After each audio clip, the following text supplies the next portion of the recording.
ప్రమాణంలోను తండ్రి పాటల్లోనూ మీరు సహాయం చేస్తారు. నీకు వందనాలు. మరి జామి రవికుమార్ గారిని ప్రభా మరి మీరు వాడుకోండి, మీరే సహాయించండి. దేవానికి వందనాలు, స్తోత్రాలు ప్రభా. ఆయన నీవు దాసుని నాయన తండ్రి మీరు మరుగుపరిచి మీరు మాకు వర్తమానం అనుగ్రహించండి. మీరే మహింపరచబడండి. అందరూ కూడా అటెంటివ్గా నిద్ర పోకుండా తండ్రి వాక్యం ఉండడానికి సహాయం చేయండి. మరి ముఖ్యంగా నేను అలా ఉండడానికి సహాయం చేయండి. ఇది ఆశీర్వాదకరము, మేలు, దీవెన తెచ్చడానికి సహాయం చేయండి. కూడి వచ్చిన ప్రభా తండ్రి నేను 16 మంది కూడా తండ్రి నాన్న మరి మీరే కృప చూపించి ఒక్కరికన్నా తండ్రి నాన్న మరి నాన్న తండ్రి నన్ను నిజంగా స్పిరిచువల్ బ్లెస్సింగ్ అనుగ్రహించమని వేడుకొంచున్నాను. Amen. Amen. Hallelujah. Praise the lord. Thank you so much అమ్మగారు. స్వరూపన్న ప్లీజ్. Thank you Johnson. కూడి వచ్చిన పరిశుద్ధులందరికీ దేవుని నామంలో వందనాలండి. ఈ సమయంలో మనకు వాక్యాన్ని అందించడానికి దైవానుచితముగా ఏర్పరచబడినటువంటి పాస్టర్ జామి రవికుమార్ అన్నయ్య గారు మనకు వాక్యాన్ని అందించడానికి సిద్ధంగా ఉన్నారండి. అన్నయ్య గారు అందరికీ సుపరిచితులే. కొత్త వారి కోసం, సభా మర్యాద కోసం చిరు పరిచయం. అన్నయ్య గారిని పరిచయం చేయడం గౌరవంగా భావిస్తా ఉన్నాను. పాస్టర్ జామి రవికుమార్ గారు వేదాంతవేత్త మరియు విద్యావేత్త. సంఘ పరిచర్యతో పాటు యువత మరియు పిల్లల మధ్య మరియు గిరిజన ప్రాంతాల మధ్య పాస్టర్ రవికుమార్ గారు ప్రభువుని ఆసక్తితో సేవిస్తా ఉన్నారు.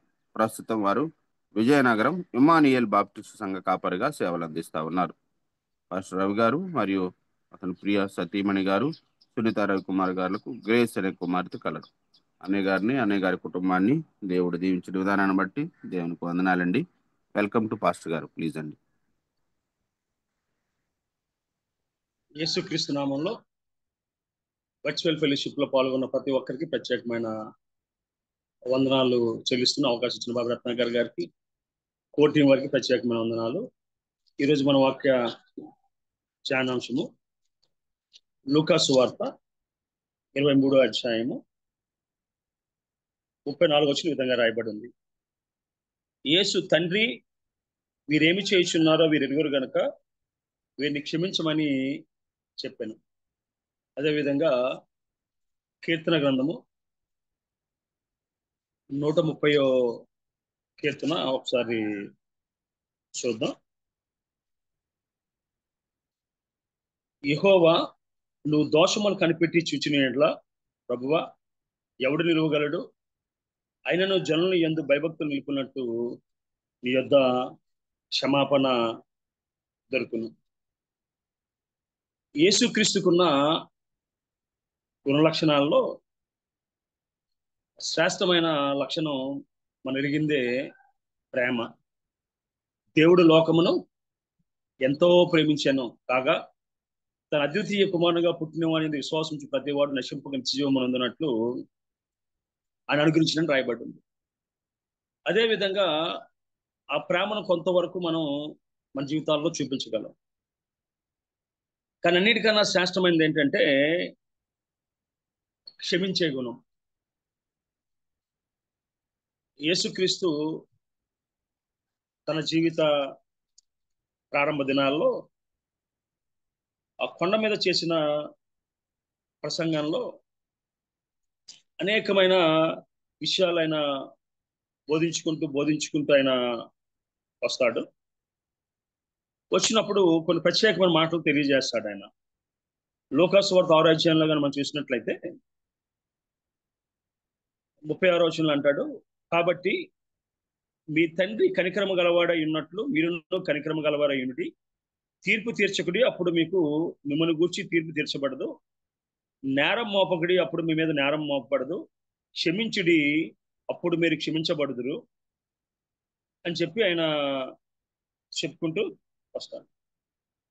అదేవిధంగా మనం చూసినట్లయితే మత్తయి సువార్త 44వ అధ్యాయంలో చూసినట్లయితే అక్కడ కూడా ఒక నూతనమైన అప్పటి వరకు కంటికి కన్ను పంటికి పన్ను అన్న పద్ధతిలో సూత్రంలో వెళ్ళిపోతున్న వారికి ఒక ప్రత్యేకమైన మాట అక్కడ చెప్తాడు. 43, 44 వచనంలో కానీ మనం చూసినట్లయితే మత్తయి సువార్త 6, 43, 44 వచనంలో నీ పొరుగువాని ప్రేమించి నీ శత్రువును ద్వేషించమని చెప్పబడిన మాట మీరు విన్నారు కదా.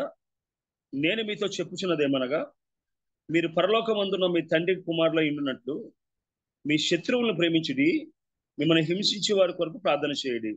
ఆయన చెడ్డవారి మీదను మంచివారి మీదను తన సూర్యుని ఉదయింపజేసి నీతిమంతుని మీదను అనీతిమంతుని మీదను వర్షము కురిపించున్నాడు. మీరు మిమ్మల్ని ప్రేమించిన వారినే ప్రేమించిన యెడల మీకేమి ఫలము కలుగును? సుంకరును అలాగూ చేయుచున్నారని చెప్పుకోవచ్చు. అక్కడ ఒక మాట ఏమంటాడంటే ఆయన, పరలోకమందున్న మీ తండ్రి కుమారుల ఇండునట్టు మీ శత్రువులను ప్రేమించుడి అంటాడు. ప్రస్తుత ప్రపంచంలో చూసినట్లయితే తోడబుట్టిన అన్నదమ్ముల్ని, కనిపించిన తల్లిదండ్రుల్ని, ప్రాణ స్నేహితుల్ని ప్రేమించలేని దౌర్భాగ్య పరిస్థితిలో మన జీవితాలు ఉంటూ ఉన్నాయి. ఈ మధ్యకాలంలో మనం చూసినట్లయితే కాశ్మీర్లో పాకిస్తాన్ వారు మనం దాడి చేశారు. ఇమీడియట్ గా మనం ఆ దేశం మీద దాడి చేశాం. అదేవిధంగా చూసినట్లయితే ఈ క్షమించలేని గుణం అనేది ఇప్పుడు మనం ఎలిమెంటరీ స్కూల్లో, హై స్కూల్లో, కాలేజీలో కూడా చూస్తున్నాం. ఎప్పుడెప్పుడో కాలేజీలో ఒక గ్యాంగ్ లా ఏర్పడి కొట్టుకుంటుంటారు. ఇప్పుడు ఏమైపోయిందంటే ఈవెన్ దో చిన్నపిల్లలు కూడా కక్ష కట్టి టీచర్లను చంపేస్తున్న పరిస్థితులు, తోటి పిల్లల్ని చంపేస్తున్న పరిస్థితులు, వారి వయసుకి మించి కక్ష పెంచుకున్న పరిస్థితులు మనం చూస్తూ ఉన్నాం. కానీ దేవుని వాక్యం చెప్తున్న మాట ఏంటంటే, నీ శత్రువును సైతము, నేను హింసిస్తున్న వారిని సైతము ప్రేమించమని వాక్యం చెప్తుంది. మీరు తండ్రి కుమారులు అయినట్లు, ఒకవేళ మన తల్లిదండ్రులు ఎవరో వారి పిల్లలుగా ఉన్నట్లయితే వారిని క్షమించవలసిన అవసరం లేదు. కానీ ఒకవేళ పరలోకమందున మీ తండ్రి కుమారులు అయినట్లు ఒకవేళ మీరు ఉండాలనుకున్నట్లయితే దేవునికి తగ్గట్టుగా, యేసుక్రీస్తు తగ్గట్టుగా, నేను క్రీస్తుని పోలి నడుచుకున్నట్టు మీరు నన్ను పోలి నడుచుకోండి అని చెప్పినట్టుగా ఒకవేళ దేవుని బిడ్డలుగా ఉండాలన్న ఆశ, సంకల్పం మనకు ఉన్నట్లయితే ప్రేమించేవారిగా ఉండాలి, క్షమించేవారిగా ఉండాలి. It is easy to forgive, but it is very hard to forget అంటాడు ఒక ఆయన. అంటే చాలా సార్లు ఏమవుతుందంటే వ్యక్తులను మనం పరిస్థితులను బట్టో, వయసును బట్టో, హోదాను బట్టో, లేదు దేవుణ్ణి నమ్ముకున్న విధానం బట్టో క్షమిస్తూ ఉంటాం. బట్ ఏంటంటే ఆ క్షమించిన విధానాన్ని మర్చిపోవడం మనకు అలవాట్లేదు. మనకు వారి ముఖం చూడగానే, వారి పేరు వినబడగానే, వారి ప్రస్తావన రాగానే ఒక రకమైన మార్పు అనేది మన ఆలోచనలో, తలంపుల్లో వస్తూ ఉంటుంది. క్షమించడం సులువే, దాన్ని జ్ఞాపకం ఉంచుకోవడమే, దాన్ని మర్చిపోవడం అంటే చాలా కష్టమైన పని. యేసుక్రీస్తుకి మన గతం సమస్తము తెలుసు ఆయన. బట్ ఈ handle every sinner with a gentleness. యేసుక్రీస్తు లోకంలో బ్రతుకున్నప్పుడు మనం చూసినట్లయితే ప్రతి పాపి యొక్క చరిత్ర, భూత భవిష్యత్ వర్తమాన కాలాలు ఎరిగిన వాడు ఆయన. బట్ ఎవరిని కూడా వారి పొరపాటును బట్టి వారిని విమర్శించలేదు, వారి పొరపాటును బట్టి వారిని దూషించలేదు. ఎంత హొందాగా, సున్నితంగా, డిగ్నిటీగా వాడిని డీల్ చేశాడంటే, అమ్మా నువ్వు సత్యమే చెప్పితివి, ఇప్పుడు ఉన్నవాడు కూడా నీ వాడు కాడు అంటాడు ఆయన. అమ్మా వారు ఏమీ నీకు చెయ్యలేదా, నేను నీ శిక్ష విధింపను, వెళ్ళి పాపం చేయొద్దని చెప్పాడు ఆయన. అదేవిధంగా ప్రపంచం అంతా, ఆ ఎరుకో పట్టణం అంతా పాపి అని మనుష్యుడు అని చెప్పి విమర్శిస్తూ ఉంటే ఆ వ్యక్తిని అబ్రహాము కుమారుడా అని పిలవగలిగిన ఉన్నతమైన లక్షణాలు కలిగిన వాడు. యేసుక్రీస్తుకి మన గతం తెలుసు, బట్ గతాన్ని ఆలోచించేసి భవిష్యత్తుని పాడు చేసే దేవుడు కాడు ఆయన. రెండోది, కీర్తన గ్రంథకర్త చెప్పినట్లుగా ప్రభువా నువ్వు క్షమించుటకు సిద్ధమైన మనసు కలిగిన వాడు అంటాడు.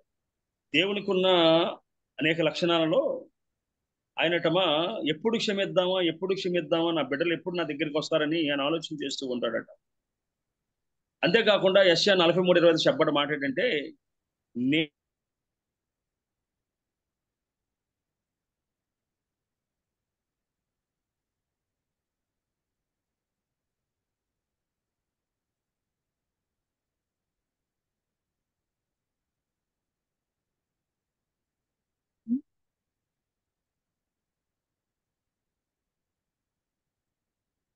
పదే పదే పదే జ్ఞాపకం చేసుకుంటూ ఆ వ్యక్తి యొక్క హృదయాన్ని కానీ తలంపులను కానీ ఆలోచనలు కానీ మనం ఏం చేస్తుంటామంటే గాయపరుస్తూ ఉంటాం.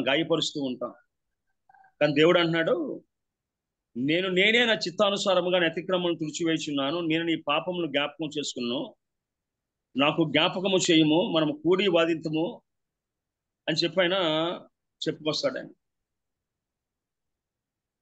అందుకింద మనం చదవన్న వాక్య భాగంలో చూసినట్లయితే, ప్రభువా నువ్వు దోషము కనిపెట్టి చూచిన ఎట్లా నీ సన్నిధిలో ఎవరు నిలవగలం? మన పుట్టుకలో, తలంపుల్లో, ఆలోచనలో అంతా పాపమే. యెషయా 43:27 అంటాడు, నీ మూల పితరుడు పాపం చేసిన వాడే, నీ మధ్యవర్తులు నా మీద తిరుగుబాటు చేసిన వారే అంటాడు. అంతేకాకుండా ఇంకా మనం లోతుగా వెళ్ళినట్లయితే ఇక్కడ రాయబడ్డ మాట్లాడంటే, అసలు నీతిమంతుడు లేడు, ఒక్కడు కూడా లేడని వాళ్ళు తెలియజేస్తారు. కారణం ఏంటంటే, పిలిచిన దేవుడు నమ్మకమైన వాడు. ఒకవేళ మనం రోమాపత్రికగా చూసినట్లయితే 3:10 అంటాడు, ఇందుని గురించి రాయబడినది ఏమనగా, నీతిమంతుడు లేడు, ఒక్కడును లేడు, గ్రహించేవాడు ఎవడనూ లేడు, దేవుని వెతుకువాడు ఎవడనూ లేడు, అందరూ త్రోవ తప్పి ఏకముగా పనికి మాలిన వారైరి, మేలు చేయువాడు లేడు, ఒక్కడైనను లేడు అంటాడు.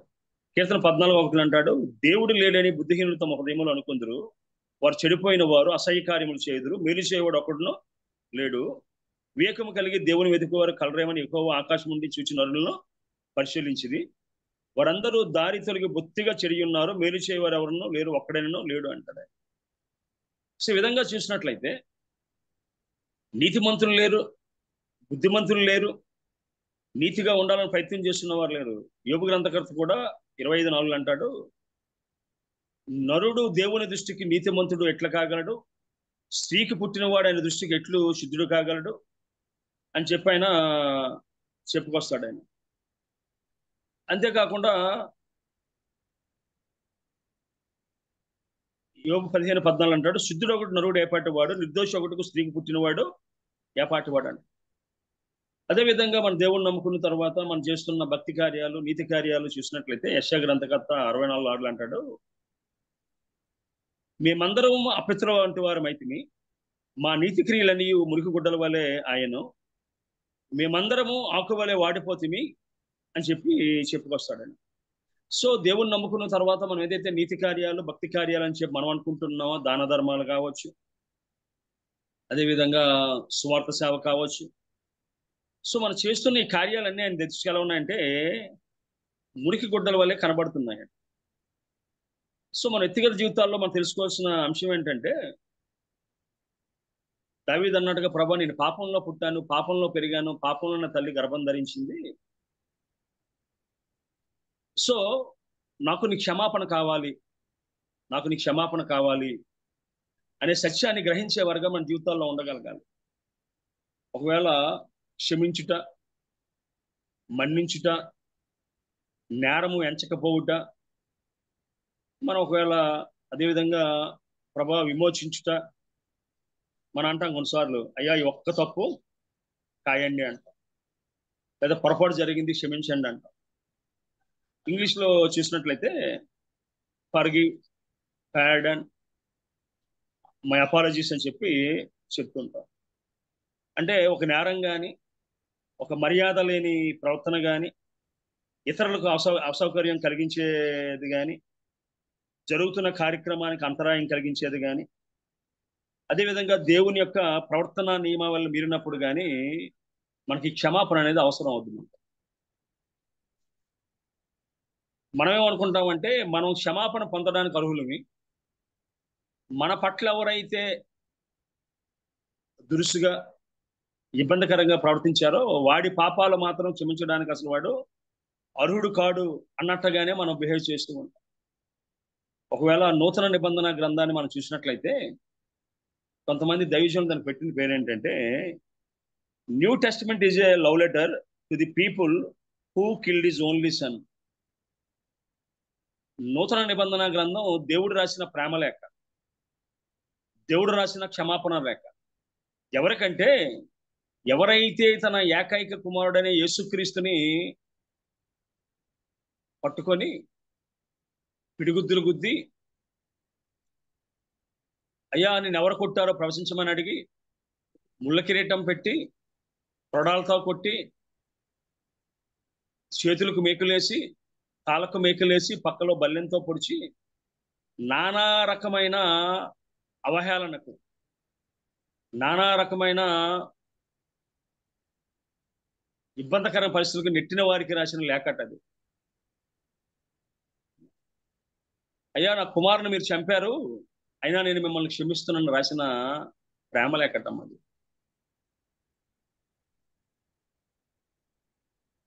మా చిన్నప్పుడు ఎక్కువ మంది పాస్టర్ గారు చెప్తూ ఉండేవారు.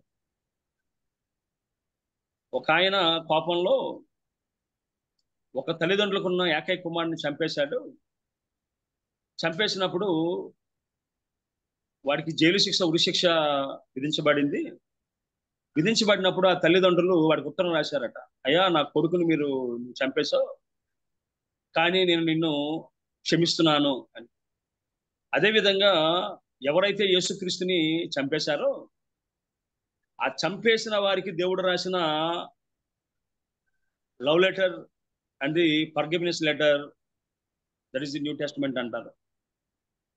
అందుకే మనం చూసినట్లయితే కొత్త నిబంధన గ్రంథంలో ఎక్కువగా దేవుని ప్రేమ కోసం, క్షమాపణ కోసం ఎక్కువగా అది ఎంఫసైజ్ చేస్తూ ఉంటుంది. అది అంటే ఎస్పెషల్లీ యేసుక్రీస్తు ప్రార్థన చేసినప్పుడు మనం చూసినట్లయితే, specially Jesus Christ prayed the first word, specially who participate in the Jesus crucifixion.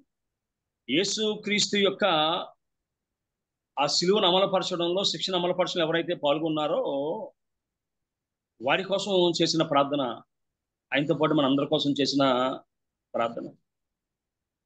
ఒకటేంటంటే అక్కడ ఉన్న వారికి ఒకవేళ ఆయన దేవుని కుమారుడని, లేఖనానుసారంగా పుట్టినవాడని, అత్యంత దయాప్రేమ కలిగిన వాడని ఆ సత్యం వారికి తెలియకపోవచ్చు. బట్ మానవులుగా పొడవతో కొడితే నొప్పి పెడతాదని, మేకులతో కొడితే రక్తం వస్తుందని, బల్లెంతో పొడిస్తే ఇబ్బందికరమైన పరిస్థితులు ఉంటాయని ఎరిగిన వారు కారు. కానీ మనమైతే క్షమాపణ పొందడానికి అర్హులం కాం.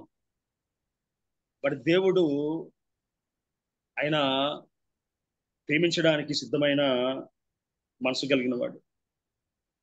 అంతేకాకుండా మనం చూసినట్లయితే 1 పేతురు 3:9 అంటాడు, ఆశీర్వాదమునకు వారసులగుటకు మీరు పిలువబడితిరి గనుక కీడుకు ప్రతి కీడైనను దోషణకు ప్రతి దోషణైనా చేయక దీవించుడి అంటున్నాడు ఆయన. అయ్యా మీరు ఆశీర్వాదానికి వారసులు కావాలంటే, మీరు ఆశీర్వాదాన్ని పొందుకునేవారిగా ఉండాలంటే దేవుడు అందుకే పిలిచాడు మిమ్మల్ని. కనుక కీడుకు ప్రతి కీడైనను దోషణకు ప్రతి దోషణైనా చేయక దీవించుడి అంటున్నాడు. ఈ మధ్యకాలంలో మనం చూసినట్లయితే ఎస్పెషల్లీ దేవుని నమ్ముకున్న సేవకులు ఒకరి మధ్య ఒకరు కత్తులు దూచుకునే పరిస్థితి. యేసుక్రీస్తు కోసం చెప్పడం మానేసి, యేసుక్రీస్తు కోసం చెప్పబడ్డ మాటల్లో ఉన్న లోపాలను ఎత్తి చూపి ఒకరినొకరు దూషించుకుంటూ శత్రువులుగా మారిపోతున్న పరిస్థితి. కంటిన్యూ చేసి పేతురు అంటాడు, జీవమును ప్రేమించి మంచి దినమును చూడగోరేవాడు చెడ్డదాన్ని పలుకకుండా తన నాలుకను, కపటపు మాటలు చెప్పకుండా తన పెదవులను కాచుకొనవలెను అంటాడు ఆయన. అంతేకాకుండా మనం ప్రతిరోజు చేస్తున్న పరలోక ప్రార్థనలో కూడా రాయబడ్డ మాట ఏంటంటే, అయ్యా మా రుణస్తులను మేము క్షమించినట్లు మా రుణములను క్షమించమా అంటున్నాం.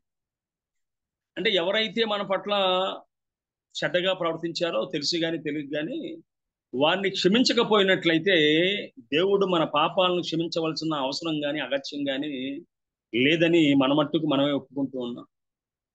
అంతేకాకుండా బైబిల్ చెప్తుంది, సమాధాన పరచువారు ధన్యులు, వారి దేవుని కుమారులు అనబడు.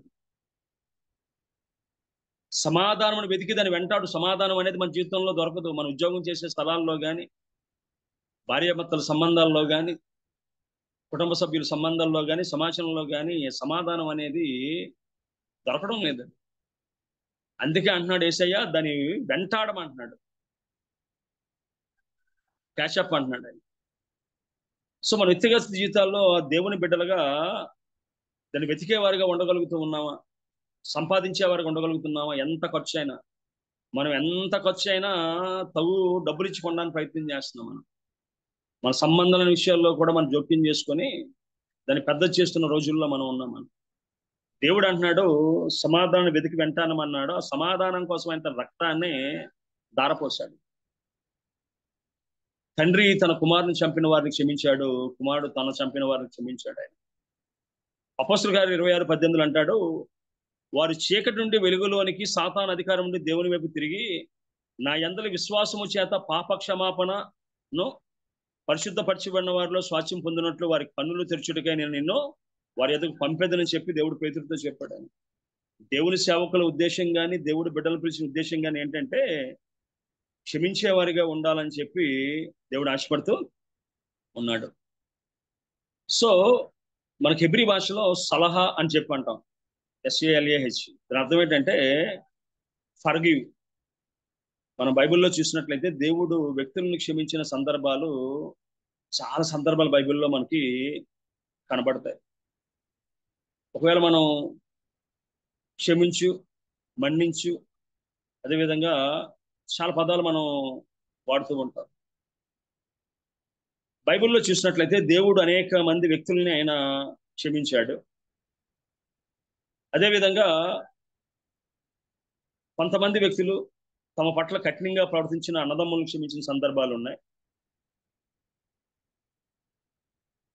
మన ప్రస్తుతంలో మనకి క్షమాపణ లేని విషయం ఏంటంటే మత్తయి 12:21 మనం రాయబడ్డ మాట ఏంటంటే, కాబట్టి నేను మీతో చెప్పినదేమనగా మనుషులు చెయ్యు ప్రతి పాపమును దోషణయు వారికి క్షమించబడును గాని ఆత్మ విషయమైన దోషణ పాపక్షమాపణ లేదు. మనుష్య కుమారుని విరోధముగా మాట్లాడువానికి పాపక్షమాపణ కలదు గాని పరిశుద్ధాత్మ విరోధముగా మాట్లాడువానికి యుగమందైనను రాబోయే యుగమందైనను పాపక్షమాపణ లేదు అంటున్నాడు. సో ఆ ఒక్క విషయంలో తప్ప ఇంకా ఏ విషయంలో ఎవరు పొరపాటు చేసినా దేవుడు క్షమిస్తాడని లేఖనాలు చాలా స్పష్టంగా మనకి చెప్పబడుతూ ఉన్నాయి. బైబిల్లో కూడా మనం చూసినట్లయితే శిలువపై మరణిస్తున్న సమయంలో కూడా క్షమించే దేవుని కలిగి ఉన్న క్రైస్తవ విశ్వాసానికి మూలం క్షమాపణ. దేవుని ప్రేమకు సాక్ష్యం ఏంటంటే మన క్షమాపణే. దేవుడు తన ప్రేమను ఏ విధంగా వెల్లడిపరిచాడంటే భక్తిహీనులమైన మన కొరకు, బలహీనమైన మన కొరకు కలువరి శిలువలో నీ కొరకు నా కొరకు ప్రాణం పెట్టాడు. ఆ ప్రాణం పెట్టడం ద్వారా క్షమాపణ మనకి ఇచ్చాడు ఆయన. అంతేకాకుండా ఆ శిలువపై మరణిస్తున్న సమయంలో కూడా క్షమించే దేవుణ్ణి కలిగి ఉన్నాం. ఆ క్రైస్తవ విశ్వాసానికి మూలం అదే. కాబట్టే ధైర్యంగా ఆయన సన్నిధికి వచ్చి దినాన ప్రార్థన చేయగలుగుతుంది. ఎఫెసీ 4:26 అంటాడు, సూర్యుడు అస్తమించే వరకు మీ కోపము నిలిచి ఉండకూడదు అంటున్నాడు. కొలస్సీ 3:13 అంటాడు, ఎవడైనను తనకు హాని చేసినని ఒకడు అనుకునే యెడల ఒకరినొకడు సహించుచు ఒకరినొకడు క్షమించండి అంటున్నాడు ఆయన. కీర్తన 103:3 అంటాడు, ఆయన నీ దోషములన్నిటినీ క్షమించేవాడు, నీ సంకటములన్నిటినీ కుదిర్చేవాడు అంటున్నాడు ఆయన. అలాగే ఎఫెసీ 4:32 ఒకని ఎడల ఒకడు దయ కలిగి కరుణాహృదయులై క్రీస్తునందు దేవుడు మిమ్మల్ని క్షమించిన ప్రకారము మీరును ఒకరినొకడు క్షమించుడు అంటున్నాడు ఆయన. ఇక్కడ ఒక క్షణం ఆగి కానీ మనం పరిశీలన చేసుకున్నట్లయితే మనలో ఎంతమందితో మాటలు లేవు. అన్నదమ్ములతో, అక్క చెల్లెలతో, ఆడపడుచులతో, ఉద్యోగం చేస్తున్న స్థలంలో, మందిరానికి వెళ్తున్న స్థలంలో, ఇరుగుంటి వారికి, పొరుగింటి వారికి ఎంతమందితో సఖ్యత ఉంది, ఎంతమందితో మనం మాట్లాడడం మనం మానేసామో మనం పరిశీలన చేసుకోవాలి. నేను గిద్దరూరులో BEd చేస్తున్నప్పుడు ఇంగ్లాండ్ నుంచి ఒక డెంటిస్ట్ వచ్చాడు. ఆయన ఒక మిషనరీ అనమాట. ఆయన ప్రతి కాలేజీకి వెళ్ళి ఆయన చేయగలిగే డెంటల్ మెడికల్ హెల్ప్ చేస్తూ ఆయన సంచారం చేస్తూ ఉండేవాడు. అప్పటికి మేము 3 క్రిస్టియన్స్ ఉండేవారు.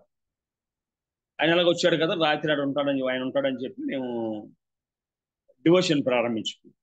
పాటలు అయిపోయిన తర్వాత ఆయన ఈ మత్తయి సువార్త 6వ అధ్యాయం 44 సంవత్సరాలు తీసుకొచ్చాడు. ఆయన తీసుకొచ్చి ఒక్కొక్కరిని అడగడం ప్రారంభించాడు, నువ్వు నీ శత్రువును ప్రేమించగలవని.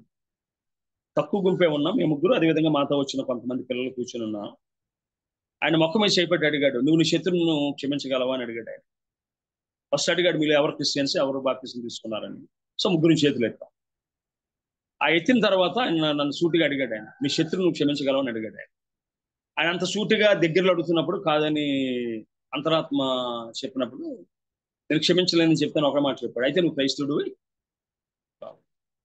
సో క్రైస్తవులకు ఉండవలసిన గుణలక్షణాల్లో ప్రాముఖ్యమైనది ఏంటంటే ఆ క్షమించే గుణం అని.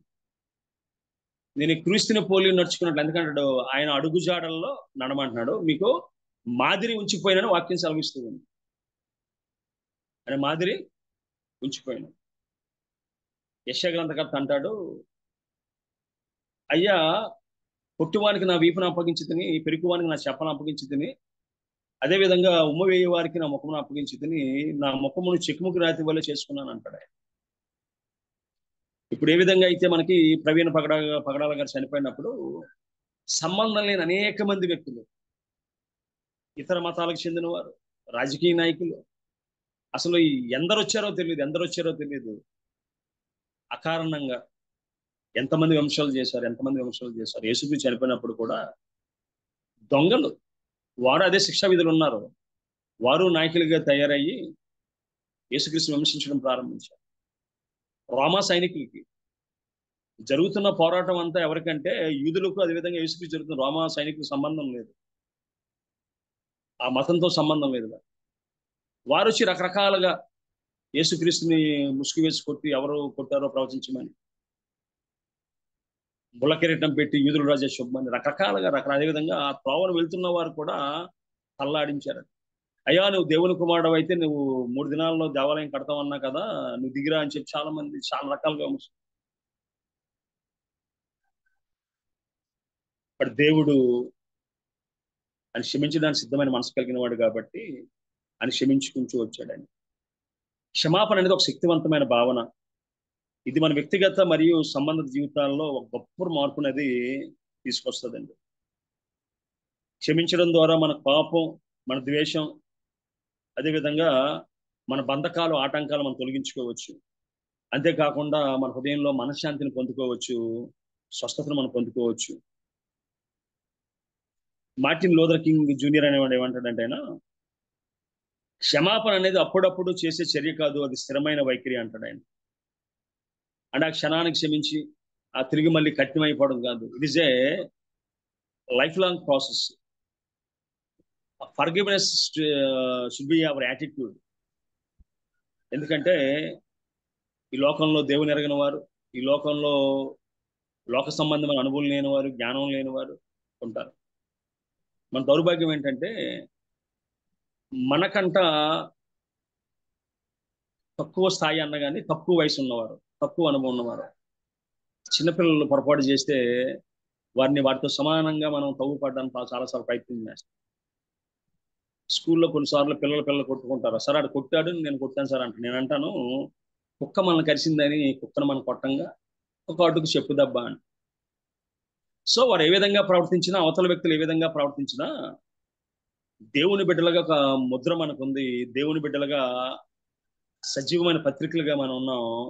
వారికి మనకి తేడా ఉండాలిగా, వాడి వయసుకి మన వయసుకి తేడా ఉండాలిగా, మనం నమ్ముకున్న దేవునికి వాడి దేవునికి తేడా మనం మన మాటల్లో చేతల్లో చూపించాలిగా. సో క్షమించడం అంటే ఏమి జరిగిందో విశ్రమించడం కాదు, కానీ నీ బాధ మరియు దుఃఖాన్ని విడుదల చేయడమే అంటాడు ఒక ఆయన. అంతేకాకుండా మన వ్యక్తిగత జీవితాల్లో క్షమించడం అనేది స్వస్థతగా, ముఖ్యంగా మిమ్మల్ని మీరు క్షమించుకోవడం అంటామా. కర్బీ ల్యాంకాస్టర్ అని ఆస్ట్రేలియాలో ఒక పాస్టర్ గారు ఉన్నారు. వాళ్ళ పాప చిన్నతనంలో లైంగికంగా ఆమె దాడి చేశారు. ఆ బిడ్డ ఎవరైతే శత్రువు ఉన్నారో వారి మీద పాపం పెంచుకొని వాళ్ళని ఏదో చేయాలనే ఆలోచన కలిగి ఉన్నప్పుడు ఆమె ఆరోగ్యం అనేది అలాగే క్షీణించుకుంటూ వెళ్ళిపోయారు. ఎవరితో షేర్ చేసుకోలేదు.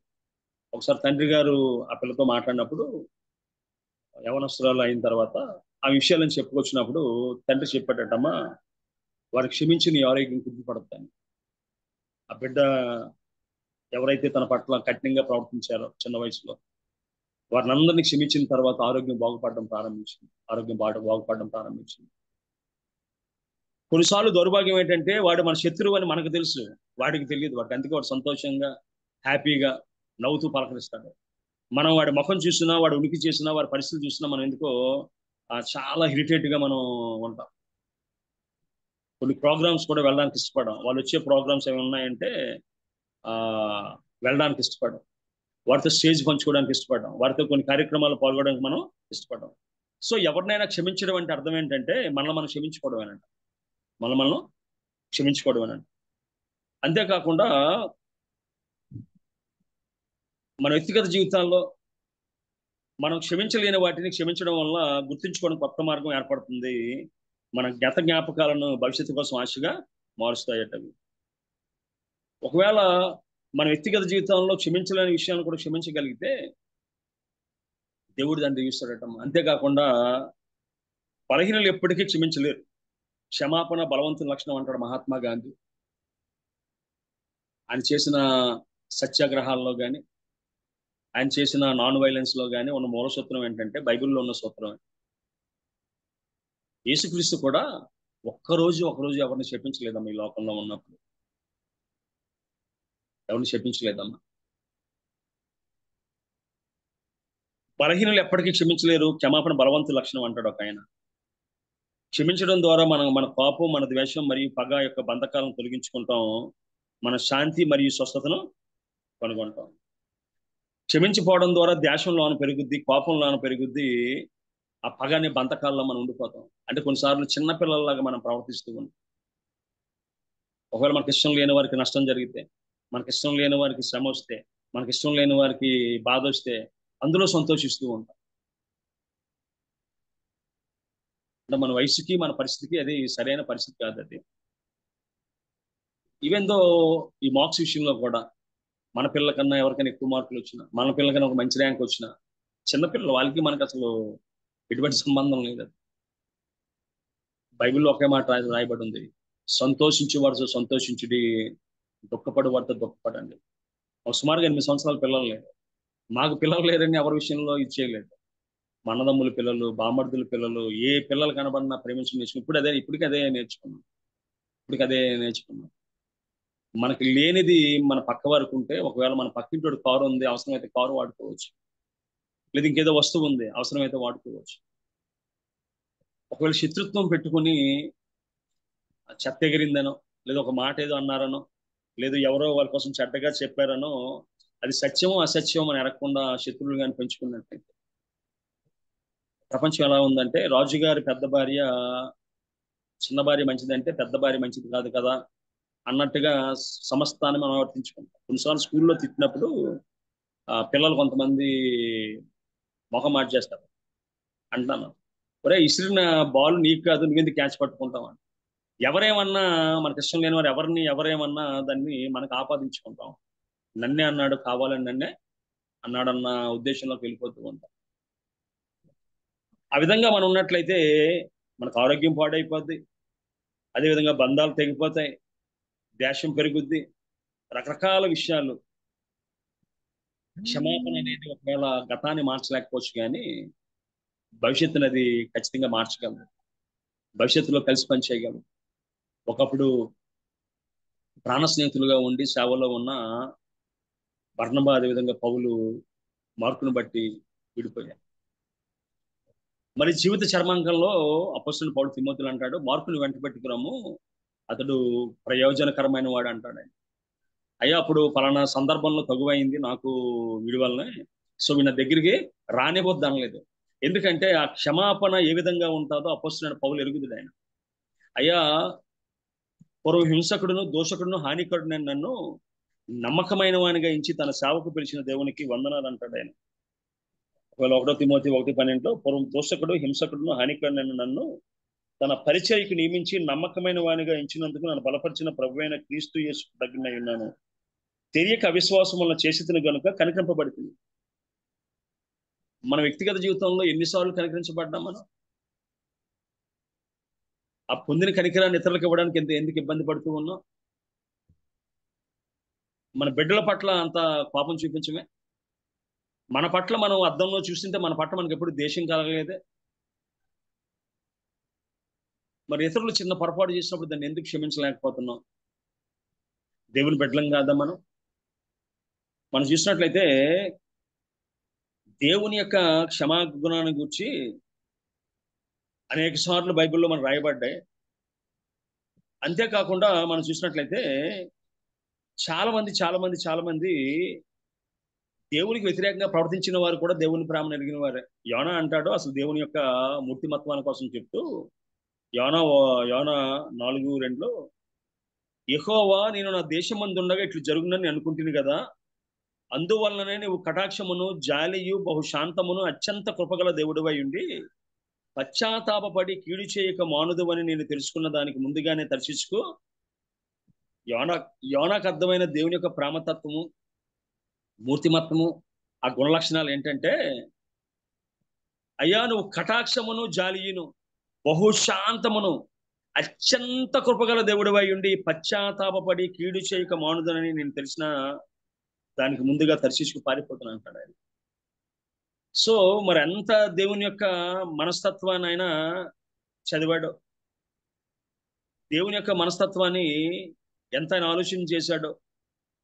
ఆమోస్ 7:2 అంటాడు, నేలను మొలిచిన పచ్చికంతయు ఆ మిడతలు తినివేసినప్పుడు ప్రభువైన యెహోవా నువ్వు దయచేసి క్షమించుము, యాకోబు కొద్ది జన్మ గలవాడు అతడు ఎలా గురించిన నేను మనం చేసినప్పుడు దేవుడు ఆ శ్రమ రాకుండా ఆపాడని చెప్పి మనకి ఆమోసు 7:3 అంటాడు, యెహోవా పశ్చాత్తాపడి అది జరుగుదని చెప్పాడు అంటాము. అంతేకాకుండా కీర్తన 86:5 అంటాడు, ప్రభువా నువ్వు దయాళుడువు, క్షమించుటకు సిద్ధమైన మనసు గలవాడువు, నీకు మొరపెట్టు వారు అందరి ఎడ్ల కృపాక్షయం గలవాడు. దేవుని యొక్క స్వభావం ఏంటంటే, Lord are you good and ready to forgive అని సిద్ధంగా ఉంటాడంటండి. 86:15 అంటాడు, ప్రభువా నువ్వు దయా దాక్షిణ్యము గల దేవుడవు, దీర్ఘశాంతుడవు, కృపా సత్యములతో నిండిన వాడవు అని క్షమించడానికి సిద్ధమైన మనసు గలవాడు అంట. ఉదాహరణ తప్పిపోయిన కుమారుడు యొక్క కథలో మనం చూసినట్లయితే, ఆ యొక్క ఉపమానంలో మనం చూసినట్లయితే, వాడు ఇంకనూ దూరముగా ఉండగా తండ్రి వాడిని చూచి పరిగెత్తుకుని వెళ్ళి వాడి మెడ మీద పడి ముద్దు పెట్టుకుని రాయబడి ఉందండి. ఎప్పుడు నా కుమారుడు వస్తాడా, ఎప్పుడు నా కుమారుడు వస్తాడా అని చెప్పి తండ్రి కనిపెడుతున్నాడు. లోక 15:20 వాడు ఇంకా దూరముగా ఉన్నప్పుడు తండ్రి వాడిని చూచి కనికరపడి పరిగెత్తి వాని మెడ మీద పడి ముద్దు పెట్టుకున్నాను. ఎప్పుడు కుమారుడు వస్తాడా, నా ఆస్తి పాడు చేసినా పర్వాలేదు, నా సంపద పాడు చేసినా పర్వాలేదు, వాడు తిరిగి వస్తే చాలని చెప్పి తండ్రి కనబడుతున్నాడండి. ఎప్పుడు క్షమిద్దామా మనకెవరు ఎప్పుడు దొరుకుతారా, కడిగేద్దామా అని చూస్తాం. చాలా మంది అంటారు, సార్ నాతో తమాషాగా ఉండదండి, కడిగి పారేసానండి, వాళ్ళు పులుసు ఊడదీస్తానంట. మనకేంటంటే మాటలు కానీ సమయంలో సందర్భంలో కానీ చెప్పకపోతే అవి పాడైపోతాయని చెప్పి ఎప్పుడు మాటలు అప్పుడు వాడేస్తూ ఉంటాం. లోకం ఏం చెప్తుందంటే సర్వసాధారణంగా మంచి మైకులో చెప్పండి, చెడు చెవులో చెప్పండి అంటారు. మన దౌర్భాగ్యం ఏంటంటే చెడు మైకుల్లో చెప్తున్నాం, చెడు యూట్యూబ్లో చెప్తున్నాం, మంచి ఎవరు లేనప్పుడు చెప్తున్నాం. యేసుక్రీస్తు ఇశ్రాయేల్లో విశ్వాసం కనుగొన్నట్టుగా ఎక్కడ కనుగొనలేదన్నాడు ఆయన. బలా నమ్మకమైన మంచి దాసుడు అన్నాడు, అబ్రహాము కుమారుడు అన్నాడు. అదే విధంగా వారి వ్యక్తిగత విషయాలు ఆయన ప్రస్తావించినప్పుడు ఒంటరిగానే ప్రస్తావించాడు. ఆయన సమరయ స్త్రీతో కానీ, పాపంలో చేయబడ్డ స్త్రీతో కానీ, ఎవరితో చేసినా how gently God handle them, how with dignity God handle them. తనకంట చిన్నవారిని కుమార్తె అని, పెద్దవారిని అమ్మ అని, పాపంలో ఉన్నవాడిని కూడా కుమారుడు అని, హౌ జెంటల్లీ వాజ్ హ్యాండిల్ దెమ్. ఆ ఇబ్బందికరమైన పరిస్థితుల్లో దేవుడు వారికి నెట్టలేదు కాబట్టి వారు రాగలిగారు, దేవుని సన్నిధిలో స్థిరపరచగలిగారు. సమరయ స్త్రీ ఒక సువార్తరాలుగా స్థిరపరచబడింది. పొట్టి జక్కయ్య అబ్రహాము కుమారుడుగా దీవించబడ్డాడు. ఒకవేళ దేవుని బిడ్డలం అని చెప్పి దేవుని నామంలో హింసకు, అదేవిధంగా దేవుని నామంలో ఇతరులు ఇబ్బంది పెట్టే పరిస్థితికి మనం వెళ్తామో లేదో ఆలోచన చేసుకోవాలి. ఆ విధంగా చేసినట్లయితే యేసుక్రీస్తు స్వయంగా చెప్పాడు, అయ్యా అలాగైతే మీరు నా పిల్లలు కాదు, మీరు నా పిల్లలు కారని చెప్పైనా చెప్పుకొచ్చాడండి. అంతేకాకుండా మనం ఈ మధ్యకాలంలో కానీ ఒకవేళ మనం ఆలోచన చేసినట్లయితే యేసుక్రీస్తు సిలువలో ఉన్నప్పుడు ఏ విధంగా ఆయన ప్రార్థన చేశాడో, సిలువలో ఉన్నప్పుడు ఆయన ఏ విధంగా ఆయన ప్రవర్తించాడో, అదే ప్రేమను చూపిన ఇద్దరు మాతృమూర్తులు మనకు కనబడతారు మన ఆంధ్రప్రదేశ్ చరిత్రలో. మొట్టమొదటి ఆమె గ్రాహం స్టెయిన్స్ భార్య గ్లాడిస్ స్టెయిన్స్. ఆమె అంటాదామే, నా భర్తను మరియు కుమారులను చంపిన వారిని క్షమించిన వారిని నేను వారి పట్ల ఎటువంటి ద్వేషం కలిగలేను, నేను వారిని మనస్ఫూర్తిగా క్షమిస్తున్నానని చెప్పి ఆమె ఒక మాట చెప్పిందండి. అంతకు శిక్ష విధించిన తర్వాత ఆమె ప్రకటన విడుదల చేసి చెప్పిన మాట అంటే, తన భర్తను మరియు వారి కుమారులను చంపిన వారిని తాను క్షమించానని, వారి పట్ల ఎటువంటి ద్వేషము లేదని పేర్కొందాము. మన దౌర్భాగ్యం ఏంటంటే మన యొక్క మీడియా అటువంటి వాటిని ఎక్కువ ప్రచారం చేయదు. ఆమె నమ్మింది హంతకులను క్షమించడం ద్వారా క్రైస్తవ విశ్వాసం మరియు క్షమాపణ యొక్క పరివర్తన ఎంత శక్తివంతమైందో దాని నిదర్శనంగా నిలిచిందని. అదేవిధంగా ఈ మధ్యకాలంలో ప్రవీణ్ పగడాల గారిని చంపినప్పుడు ఆ సికింద్రాబాద్లో జరుగుతున్న అంతిమయాత్రలో ప్రవీణ్ పగడాల గారి భార్య జెసికా ఈ విధంగా మీడియాతో మాట్లాడుతూ విధంగా చెప్పారమ్మ, ఇంతమంది నా భర్త కోసం ఉన్నారు, నేను ఎవరిపైన పగ తీర్చుకోను, అందరినీ క్షమించాను, నా భర్త చాలా మంచివాడు, తను హత్య చేసిన వాళ్ళని కూడా క్షమించేంత మంచివాడు, నా భర్త బాటలో మేము నడుస్తాం అని ఆమె చెప్పుకుంటూ కన్నీరు పెట్టుకుంటూ వెళ్ళిపోయిందమ్మా. ఇవన్నీ ఎక్కడో జరిగిన విషయాలు కావు, ఇవి ఎక్కడో జరిగిన అంశాలు అవి కావవి. సో వారికన్నా లోతైన గాయాలు మన జీవితంలో తగలలేదు. పసిపిల్లలు, అన్యపుణ్యం పెరిగిన ఇద్దరు పిల్లలు ఆస్ట్రేలియా దేశం నుంచి అసలు కుష్ఠరోగులను చూడడానికి మనకు ఇబ్బందికరంగా ఉంటుంది. మా మామగారు కూడా లెపర్స్ మిషన్ లో పనిచేశారు. ఈ పూల్బాగ్ అనే కాలనీలో పుల్లు రసం కారుతూ ఉంటే వాటిని బాగా ఆయన శుభ్రపరుస్తుండేవాడు. మనకు వెళ్తేనే అసలు వంటింగ్ తట్టుకోలేము. దేశం కాని దేశంలో ప్రజలు ఎస్పెషల్లీ కుష్ఠరోగులు బాధపడుతూ ఉంటే అన్ని విడిచిపెట్టి వచ్చిన కుటుంబం అది. భారతదేశం వచ్చి ఏం సంపాదిస్తారు వాళ్ళు? ద్వేషం, పగ, పాపం తప్ప. ఎక్కడో మంచి హాస్పిటల్లో పనిచేసుకుంటే వాళ్ళకి అన్ని సౌకర్యాలతో అన్నీ వస్తాయి. బట్ దేవుని ప్రేమించి వాళ్ళు వచ్చినప్పుడు నిర్దాక్షిణ్యంగా పిల్లలు ఏం చేశారు? ఒకవేళ తండ్రి పట్ల మన దేశం ఉండొచ్చు, పిల్లలు ఏం చేశారు? నిర్దాక్షిణ్యం కాల్చి చంపేశారు. వారిని కూడా క్షమించగలిగే మనసు దేవుడు ఆమెకి ఇచ్చాడు. మనకే కడుపు మండిపోతూ పాపం రగిలిపోతూ ఉంది ఆ విషయాలు జ్ఞాపకం తీసుకుంటుంది. మరి ఆమెకి క్షమించే మనసు ఎలా వచ్చిందో మనకు తెలియదు. మనకి రెండోది, అది వార్త కోసమో టీవీ వారి కోసం చెప్పిన మాట కాదు, మనస్ఫూర్తిగా చెప్పిన మాట. అలాగే జెసికా ప్రవీణ్ గారు కూడా అంత దుఃఖంలో, అంత పరిస్థితిలో how stable and how she express her forgiveness the people who killed her husband. తెలుగులో ఒక సామెత ఉంది. ఒకరోజు ఇద్దరు వ్యక్తులు వెళ్తూ ఉన్నారట. ఒకడేమో కొబ్బరి బొండాలు పట్టుకెళ్తాను, ఇంకోటేమో నూనె పట్టుకెళ్తున్నాడు. ఇద్దరు పడిపోయారు. నూనె పడినాడు మామూలుగా ఏడిస్తే, కొబ్బరి బొండాలు పడినాడు దొరికి ఏడుస్తున్నాడట. అసలు నష్టం జరిగింది వాడికి. వీడికి పెద్ద నష్టమైన దులుపుకొని మన కొబ్బరికాయలు వాడుకోవచ్చు. మన జీవితంలో కూడా ఎవరికైతే గుండె గాయం లోతుగా జరిగింది, ఎవరు లేకపోతే ప్రపంచం శూన్యం అయిపోయింది, ఎవరి జీవితంలో వెలిగైపోయింది, వారేమో క్షమించగలిగే వారు ఉన్నారు. మనమేముంది, చిన్న చిన్న మాటలు, అపార్థాలు, వాటిని పట్టుకుని ఆలాడిస్తూ ఉంటే సువార్త చెప్పేది ఎప్పుడు? పరలోక రాజ్యం మనం వెళ్ళేది ఎప్పుడు? తను చంపడానికి వెంటాడుతున్న సౌలును క్షమించిన దావీదు క్షమాపణ కంటే, దావీదు సౌలును క్షమిస్తే మళ్ళీ చంపడానికి వస్తాడు ఆయన. బట్ స్టిల్ దేవుని పట్ల ఆయనకున్న గౌరవయ్య, యెహోవా చేత అభిషేకం ఉందని నేను చంపను అంటాడు ఆయన. అంతేకాకుండా మానవ రక్షణ ప్రణాళిక క్షమాపణతోనే ప్రారంభమైంది. బైబిల్లో కానీ మనం చూసినట్లయితే ఆదాము అవ్వల యొక్క స్టోరీని కానీ మనం ఆలోచన చేసినట్లయితే అక్కడతోనే ప్రారంభమైంది. దేవుడు వారిని అంతగా ప్రేమించి అంతగా హెచ్చిస్తే అని చెప్పిన ఒకే ఒక ఆజ్ఞను వారు మీరిపోయారు. వారు దేవుని మాట కన్నా సాతాను మాటకు విలువ ఇచ్చారు.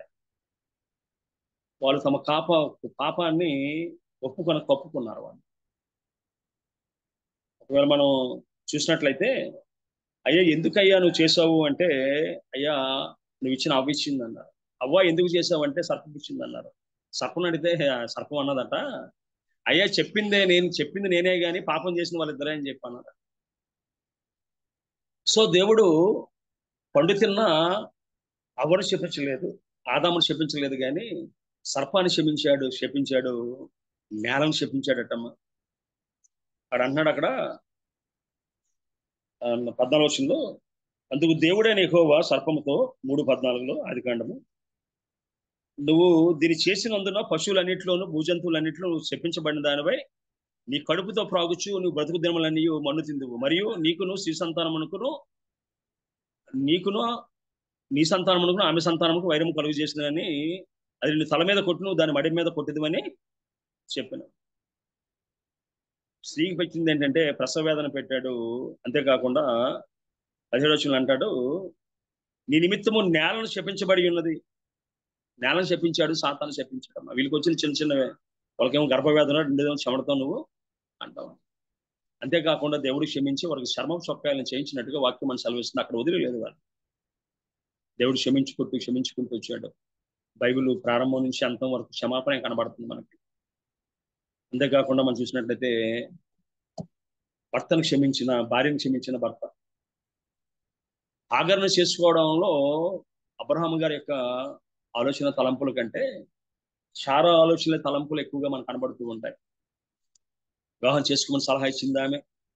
అంతేకాకుండా నా ఉసురు నీకు తగులని చెప్పింది ఆమె. అదేవిధంగా గర్భవతిగా ఉన్నదాన్ని నువ్వు పంపించి అని చెప్పింది ఆమె.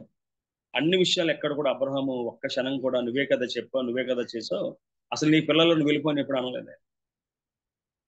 తన భార్యని క్షమించి ఆ వాగ్దానంలో ఉన్న ఆమెను కలిసి జీవించినట్టుగా వాక్యం మనం సెలవిస్తుంది. అదేవిధంగా బైబిల్లో మనం చూసినట్లయితే మొట్టమొదటి ఆదికాండం 50వ అధ్యాయంలో ఈ మొట్టమొదటి క్షమాపణ అన్నమాట మనకి అక్షర రూపంగా కనబడుతుంది. ఆదికాండము 50వ అధ్యాయము 19వ వచనంలో 18 చదువుతున్నాను. మరి అతడు సహోదరుడు పోయి అతని ఎదుటి సాగిలిపడి, ఇదిగో మేము నీ దాసులమని చెప్పగా నువ్వు అంటే ముందు 17 కూడా చదువుతున్నాను. నీ తండ్రి తాను చావక మునుపు ఆజ్ఞాపించినది ఏమనగా, మీరు యోసేపుతో నీ సహోదరులని కీడు చేసిరు గనుక దయచేసి వారి అపరాధములు వారి పాపములు క్షమించమని అతనితో చెప్పాను. కాబట్టి దయచేసి నీ తండ్రి దేవుని దాసుల అపరాధములు క్షమించమని వారు యోసేపుతో ఎలాగో మాట్లాడుచుండగా అతడు ఏడ్చెను. మరియు అతని సహోదరులు పోయి అతని ఎదుటి సాగిలిపడి, ఇదిగో మేము నీకు దాసులమని చెప్పగా యోసేపు భయపడకుడి, నేను దేవుని స్థానమందు ఉన్నానా, మీరు నాకు కీడు చేయని ఉద్దేశించితురు కానీ నేటి దినము జరుగునట్లుగా అనగా బహు ప్రజలు బతికించినట్లుగా అది మేలుకే దేవుడు ఉద్దేశించును. కాబట్టి భయపడకుడి, నేను మిమ్మల్ని మీ పిల్లలను పోషించదని చెప్పి వారిని ఆదరించి వారితో ప్రీతిగా మాట్లాడాను. మన జీవితంలో అన్నదమ్మ అక్క చెల్లెలు చాలా మంది ఉన్నారు. ఎప్పుడైనా ఈ విధంగా మాట్లాడిన సందర్భాలు మన జీవితంలో ఉన్నాయా? అలాగే 45వ అధ్యాయంలో కూడా అంటాడు ఆయన, అయ్యా దీని గురించి మీరు చింతించొద్దు అంటాడు ఆయన. 45వ అధ్యాయం 5వ వచనం చూసినట్లయితే 4వ వచనం చదువుతున్నాను. అంటే యోసేపు నా దగ్గర రండి తన సహోదరులతో చెప్పినప్పుడు వారు అతని దగ్గరకు వచ్చి, అప్పుడు అతడు, ఐగుప్తునికి వెళ్ళినట్లు మీరు అమ్మివేసిన మీ సహోదరుడైన యోసేపు నేనే, అయినా నేను ఇక్కడికి వచ్చినట్లుగా మీరు నన్ను అమ్మివేసినది పుట్టింపకుడి, అది మీకు సంతాపం పుట్టింపనీయకుడి, ప్రాణరక్షణ కొరకే దేవుడు మీకు ముందుగా నన్ను పంపాను.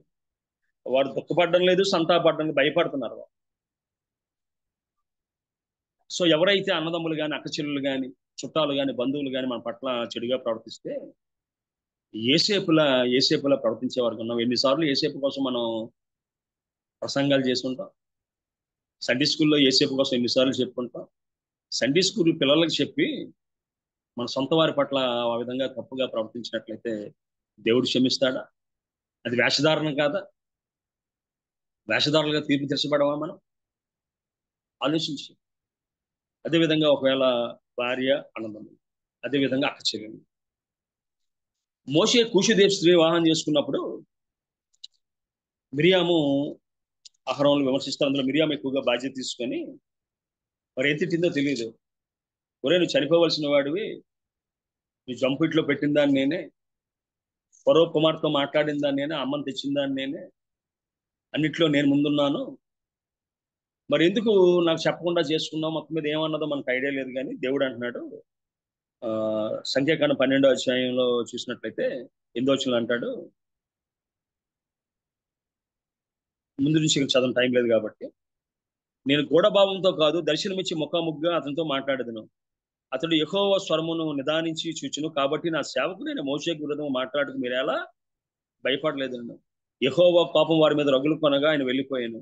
మేఘమ ప్రత్యక్ష గుడారం మీద నుండి ఎత్తబడాను. అప్పుడు మిరియాము హిమం వంటి తెల్లని కుష్టిగలదైన. అహరోను మిరియాము వైపు చూసినప్పుడు ఆమె కుష్టిగలదిగా కనబడను. అహరోను, అయ్యో ప్రభువా, మేము అవేకులము పాపులము, మేము చేసిన ఈ పాపము మా మీద మాపవద్దు అని చెప్పుకొచ్చినప్పుడు 17వ వచనంలో మోషే ఎలుగెత్తి, దేవా దయచేసి ఈమెను బాగు చేయమని యెహోవాకు మొరపెట్టను. సో తన పట్ల అనుచితంగా ప్రవర్తించిన అక్కను క్షమించగలిగే దయాగుణం మోషేకు ఉందండి. మూడో వచనంలో అంటాడు 12:3లో, యెహోవా ఈ మాట వినను, మోషే భూమి మీద ఉన్న వారందరిలో మిక్కిలి సాత్వికుడు అని చెప్పుకొస్తాడు ఆయన. మనం చాలా సందర్భాల్లో ఇతరుల పట్ల క్షమాగుణాన్ని కలిగి ఉంటాం.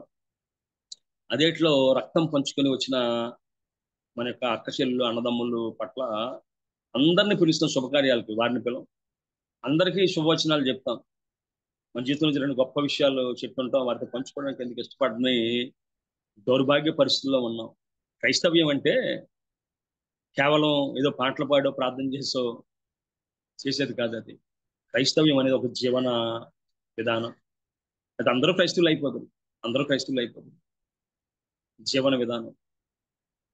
బైబిల్లో నన్ను బాగా ఇబ్బంది పెట్టిన అనేక వచనాలు ఉన్నాయి. అందులో ఈ క్షమాపణ ఒకటి.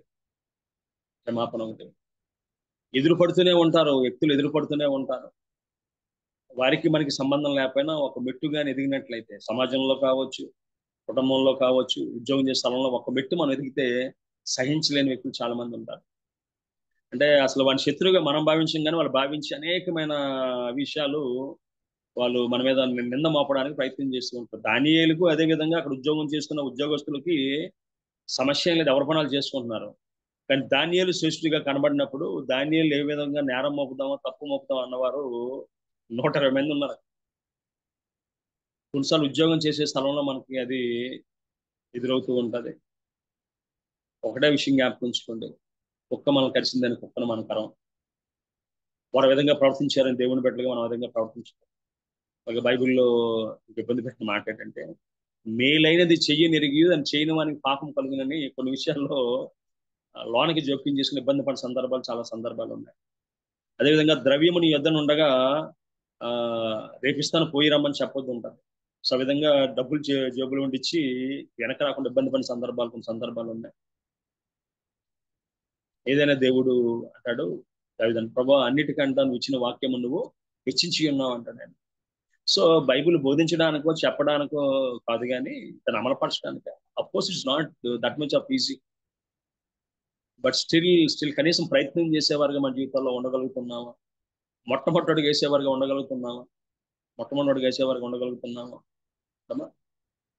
కుటుంబ జీవితంలో, అన్ని జీవితంలో అనేకమైన పరిస్థితులు ఎదురవుతుంటాయి. రెండోది, ఇప్పుడు మన వయసులో పెద్దవి కాబట్టి ఎవరి హృదయంలో ఏముందో, ఎవరి తలంపుల్లో ఏముందో, ఆ మాటలు ఎందుకు మాట్లాడుతుందో ఎరగని వారం కావు మనం. But still can you able to keep quiet. ఏ విధంగా నదీ ప్రవాహం ఒకవేళ సముద్రం అలల వలన ఉప్పొంగుతూ ఉంటుంది, నదీ ప్రవాహం ఎన్నొచ్చినా ప్రశాంతంగా వెళ్తుంటది. శాంతికరమైన జలముల యొద్ద ఉండేటట్టుగా ఉన్నామా? ఇటు ఉగ్రరూపాన్ని ధరించే వారికి మన జీవితాలు ఉండగలుగుతూ ఉన్నామా? ఇతరులు క్షమించగలిగే వారు ఉన్నారు. రెండో చూసినట్లయితే దేవుని క్షమించమని అడిగేవారుగా ఉండగలుగుతూ ఉన్నావా? మనం ఎప్పుడు వాడే మాట ఏంటంటే, రాజకీయ నాయకులు మనకు అలవాటు అయిపోయిందన్నమాట. ప్రభువా, మేము తెలిసి తెలియక చేసిన తప్పుల్ని క్షమించని ప్రార్థన చేస్తాం. Johnny Johnny yes papa, telling lies no papa, open mouth అంటే ఆహాహా అనేస్తాడు వాడు. వాడికే తెలుసు పిల్లలు ఏ పని అందరి ముందు చేయాలో, ఏ పని ఒంటరిగా చేయాలో వారికే తెలుసు. అదేవిధంగా మనకు కూడా తెలియక చేసిన పాపం ఏం లేదు. ఇంటెన్షన్లీ పాపం అనేది అనుకోకుండా జరిగిపోయేది కాదు. పాపం అనేది ప్లానింగ్ లేకుండా, కండిషన్స్ అప్లై కాకుండా జరిగిపోయేది, దాని మట్టుగా జరిగిపోయేది కాదు. అది ఇంటెన్షనల్ గా చేస్తాం. చేసినప్పుడు జాగ్రత్తగా మర్యాదగా కానీ ఒప్పుకున్నట్టయితే దీవించబడతాం అమ్మా. దావీదు మహారాజు అంటాడు 33వ కీర్తనలో, ఆయన అంటాడు, నా దోషము కప్పు కొనక నీ ఎదుట నా పాపను ఒప్పుకుంటుని, యెహోవా సన్నిధిని నా అతిక్రమంలో ఒప్పుకుందని అనుకుంటుని, నువ్వు నా పాపములను పరిహరించి ఉన్నావు. నా దోషమును కప్పు కొనక ఒప్పుకోమంటున్నాడు ఆయన. మొట్టమొదట ఆదాములో జరిగింది అదే, అవ్వలో జరిగింది అదే. నేరాన్ని ఒకరి మీద మోపడం ప్రారంభించారు. మనం ఎలా ఉండాలంటే, మన యొక్క ప్రార్థన సుంకర కోసం రాయబడ్డ మాట ఏంటంటే, వాడు దూరం నిలిచిండి రొమ్ము కొట్టుకొనుచు, ప్రభువా పాపినైన నా పాపాన్ని క్షమించమని వాడు దేవుని సన్నిధిలో మొరపడినట్టుగా వాక్యం మనకి చెప్తుందమ్మా. పెద్ద పెద్ద మాటలేం వాడలేదాడు, పెద్ద మాటలేమి ఆయన వినియోగించలేదు. ఏ మాట చెప్తే చాలో ఆ మాట చెప్పాడు. మనం లోకసులు 18:13 చూసినట్లయితే, అయితే సుంకరి దూరముగా నిల్చుండి ఆకాశం కళ్ళెత్తి కానీ ధైర్యం చాలక రొమ్ము కొట్టుకొనుచు, దేవా పాపినైన నన్ను కరుణించమని పలికెను. A simple prayer. దానికి మళ్ళీ ఫలానా కారణాన్ని బట్టి చేయవలసి వచ్చింది. There is no need explanation. ఎందుకంటే నువ్వు ఏ స్థితిలో చేసావో, ఏ పరిస్థితిలో చేసావో దేవునికి తెలియదు కదా. అది దేవునికి సృష్టిలో సమస్తము స్పష్టంగా కనబడుతుందంట. భూమి యొక్క పునాదులు కనబడుతుంది, యంత్రాంగం తెలియదు ఆయనకి.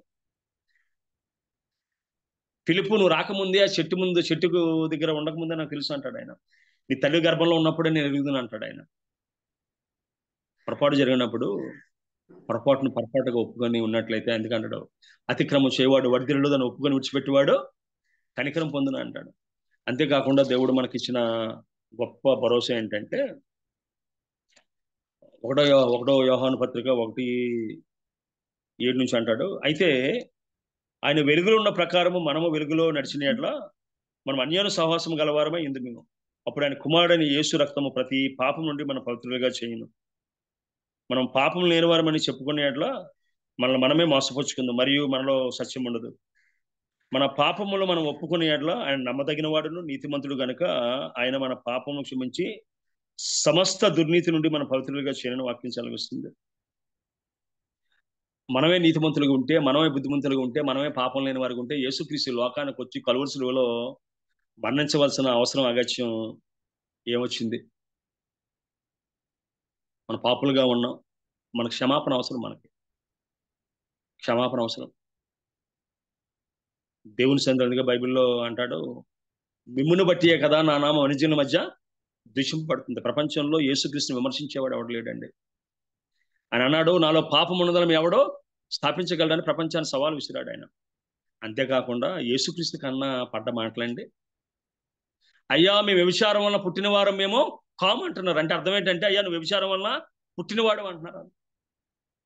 అయ్యా దెయ్యాల అధిపతి అని బెయల్జెబూలు దెయ్యాలు నువ్వు వెళ్ళగొడుతున్నావు అంటారు ఆయన. ఆయన పాపి అంటారు ఆయన. నువ్వు ధర్మశాస్త్రాన్ని లక్ష్య చేయలేదు అంటారు ఆయన. నువ్వు దేవుని కుమారుడు దిగిరని చెప్పి ఎన్ని విమర్శలు. ఆ పరలోకంలో కెరూబులు 2 కాళ్ళతో వారి కాలు కప్పుకొని, రెండు రెక్కలతో వారి కాలు కప్పుకొని, 2 రెక్కలతో ముఖం కప్పుకొని ఎగుడుతూ యెహోవా పరిశుద్ధుడు ఆజ్ఞనిచ్చి ప్రతిగానాలు చేస్తున్న స్థలం నుంచి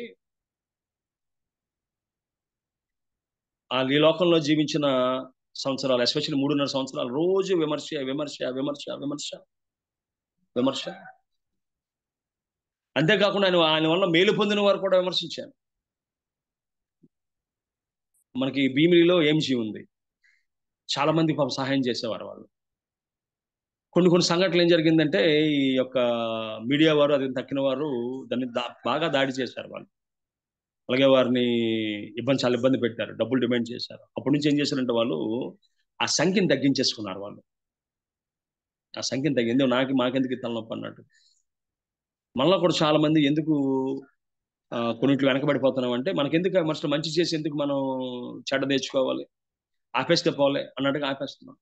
బట్ యేసుక్రీస్తు సువార్తను ఆపలేదమ్మా. ఎన్ని విమర్శలు వచ్చినా, ఎన్ని ఆటంకాలు వచ్చినా, ఎంతమంది ఎన్ని మాటలన్నా కొన్నిసార్లు మనం ఈ లోకంలో సేవ చేస్తున్నప్పుడు ఒకవేళ ఎవరైనా ఏదో హెల్త్ ప్రాబ్లం ఉంది, లేకపోతే ఐ ఆపరేషన్ ఉంది, వాళ్ళనుకుంటాడు మనం కానీ తీసుకెళ్ళి ఐ ఆపరేషన్ చేస్తే నాకు ఈ ఆపరేషన్ చేసి నీకు ఎంత వస్తుంది అన్నట్టుగా ప్రవర్తించేవారు కూడా చాలా మంది ఉంటారు. మనకి నీకు ఎంత ఇస్తారండి అన్నట్టు. అంటమ్మా, ఎన్ననుకున్నా నా ముఖమును చిక్కుముకి రాతి వల్లే చేసుకుంటున్నా. యేసుక్రీస్తుకి లోకంలోకి వచ్చినప్పుడే తెలుసమ్మా ఎంతమంది ఎన్ని రకాలుగా విమర్శిస్తారో, ఎంతమంది ఎన్ని రకాలుగా ఆయన దూషిస్తారో, ఎన్ని తప్పుడు ప్రచారాలు చేస్తారో ఆయన తెలుసమ్మా.